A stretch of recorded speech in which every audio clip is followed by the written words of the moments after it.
Greetings, ladies and gentlemen, and welcome to this latest edition of Tales from Outer Space, where I take stories from across the internet and read them for your entertainment. This particular story is called No Graves for the Forgotten, written by HFY Feck. Hundreds of years ago, the galaxy was in panic.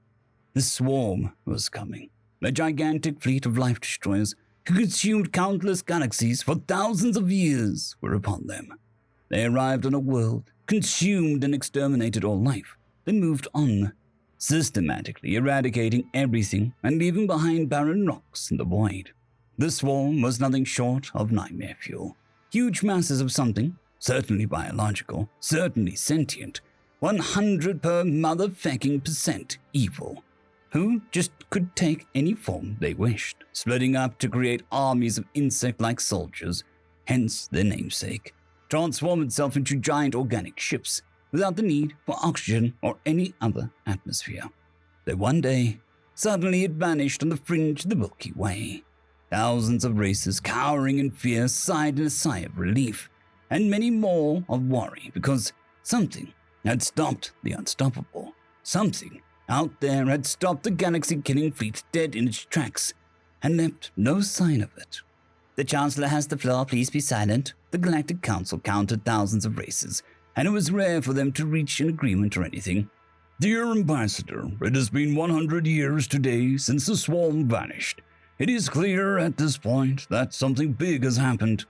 It has been clear for years now, but we must know what happened. As Chancellor of the Council, I hereby motion for the creation of a military investigative fleet, numbering no less than 2,000 warships to be sent to the last known location of the swarm to investigate what caused it to stop, and if necessary, stop it if it still exists. 5 standard days, 100 Earth hours.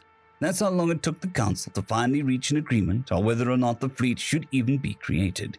After no less than 230 threats of declaration of war, embargoes, and economic sanctions, did the Council finally reach consensus that there was a need for clarity and, if necessary, action. Each race agreed to send a warship, ranging from the small, agile, and stealthy Colonian corvettes to the Hellwolder supercarrier bearing no less than 2,000 fighters to investigate the vanishing of the swarm. Such number of ships were a precaution of a still wary galaxy, afraid to awaken a sleeping giant, be it the swarm or its ender. After another 100 standard days to assemble the fleet and working chain of command, the destination was set. System 5-777-293-666. Never visited. Long-range scanners indicated a single star orbited by 8 planets, a protoplanet, and an enormous asteroid ring, a real contender for the galaxy's most mineral-rich field. As thousands of hyperspace windows opened in the system, not a single sentient being was left alive to witness it. The fleet jumped in the orbit of the 3rd planet, the obvious target of the swarm, as it was the only planet with an atmosphere capable of sustaining some form of life. It was the sight to behold. Monolithic masses of swarm lay dead in orbit, easily kilometers in diameter each, among them crude satellites. This was a battlefield, and what shocked every sentient being of the fleet was that the swarm was positively dead. And below them, a planet bare the scars of it. 1 billion craters littered the surface of the 7 continents, many nuclear. The surface was dark, no civilization left, yet life flourished. It was a death world, and whoever inhabited it had by all accounts saved the galaxy. After scanning the surface, the fleet determined that ground investigations were in order, and thousands of Marines struck down. Enough men to subdue a planet into submission marched down to find only animals and plants. Cities still stood in ruins, great buildings of steel and glass, little houses of mortar and bricks, all invariably bearing the scars of war. War machines still stood, behemoths of thick metal and ceramic, primitive yet advanced weapons on them. Little creatures, four-legged, very agile, fled at the sight of the Council troops as every cranny and nook of the planet was investigated. Within days, the history of humanity had echoed in the far corners of the galaxy. A race barely lifted itself out of the homeworld's biosphere, stood alone in the face of doom. A race of warriors, poets, artists, engineers, and geniuses, who the galaxy will never have the pleasure of meeting, looked at death itself square in the face and said, no.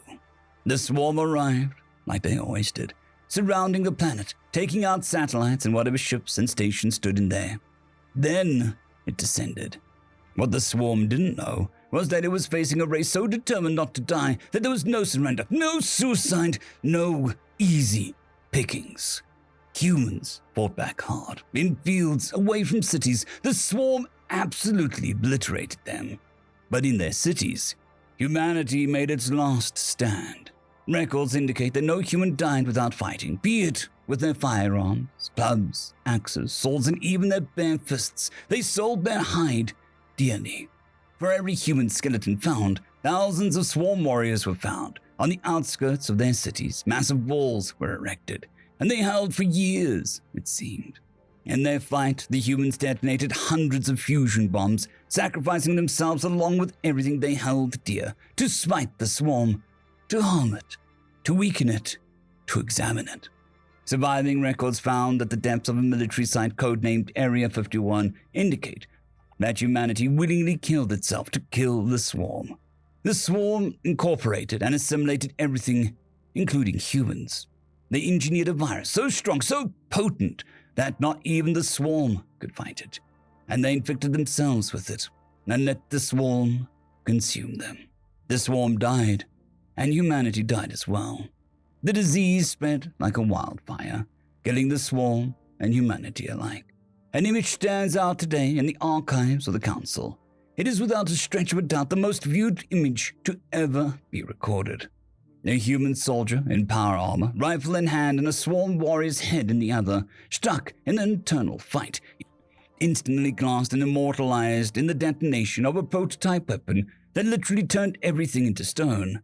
On the wall of what appears to be a subterranean bunker stood a crude writing, obviously not part of the original design, that read, "There are no graves for the forgotten. The galaxy as a whole will not forget humanity."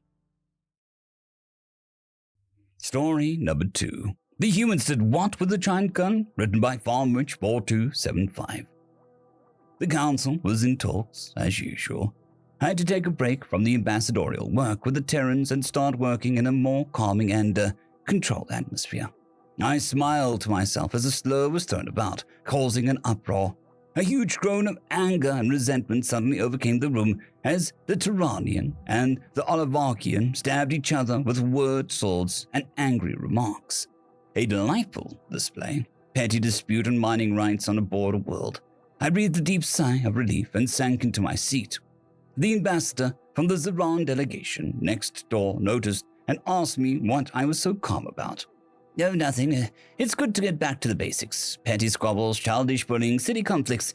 It never goes anywhere. It's just so relaxing," I said proudly. "You find this idiotic nonsense relaxing? We're on the brink of war for the upteenth time and you're relaxed." His mandibles clicked in confusion. "Oh yes, trust me, compared to dealing with humans, this is a spa vacation. Humans and their ridiculous weaponry gave us all constant headaches." I sat back in my chair and laughed at yet another racial slur. The back and forth continued, as it usually did, for a few more minutes. I just sat and basked in the relaxed atmosphere of the political debate. A strange noise came from behind me. The door opened, and the room was suddenly overcome by a horrible, desperate, despair-filled wailing of a Shakandi hive prince. A horrid blue goop flowed like rivers from his 6 eyes as his crabby form stumbled into my delegation pod and handed me a datapad. He gobbled and gabbled, barely attempting to snort out a coherent statement from his crying face, as he just slumped into the corner and resumed his despair. The chamber just looked on expectantly and stared at me, waiting as the Shakandi began using its head as a hammer against the wall. "How? Why did they do? Was all I could manage to understand from the horrendous wailing. I read the report on the datapad. As I read through each line, my skin tone went from deep ocean blue to an almost pale snow white. I sank back into my seat and panic began to set in. My hands started shaking, so violently shaking that I couldn't read, and had to stop for a few moments. I stood up from my seat and tried to calm down, wrapping my arms around myself to try and stop the shaking. The entire time this was happening, the council was at the edge of their seats, staring at me, trying to figure out what horror story I was reading. But not my skin pigment, and resumed reading. I finished and was slightly relieved at the outcome, but not so much its implication. I had stopped shaking, but I was still white with shock. I looked at my now pale arm and squealed in panic for a minute as I lost the beautiful blue. I literally had the color in my skin shocked out of me. I stood up and moved our podium into the speaker's corner, shoving the previous delegate out of it, and began to read the datapad aloud. To the Shikandi Hive Queen from the Terran Union. This letter is to inform you that we have conducted a test with an experimental weapon codenamed Scion. The test firing as the experimental weapon has produced some interesting results, to say the least. Firstly, the information we gained confirmed the existence of gods in the astral plane. Who'd have thunk it, huh? Secondly, the weapons test confirmed that the fabric of reality is slightly more, permeable than initially expected, and gods can in fact be harmed by mortal weapons, given enough encouragement. Therefore, we are afraid that we have some bad news. We have, through various experiments and a few seances, confirmed the existence of the Shikandi god known as the Great Devourer. We regret to inform you, however, our weapons test was unfortunately a lot more potent than expected, and the Great Devourer was accidentally destroyed/killed/annihilated during the test. Yes, you did read that correctly. We accidentally killed your god. Emphasis on accidentally. We had a minor miscalculation in our test weapons power, and, the results speak for themselves. We sincerely apologize and hope that this event does not affect any future relations with your empire. We are fully committed to repairing any damage caused by this mistaken judgment, and will listen to any request that you have to mend the damage that we have done. First step in the process is, of course, to dismantle the weapon in question and cease all research efforts in that kind of technology. This has, of course, already been done. We will be looking forward to any notices from your people in the coming days.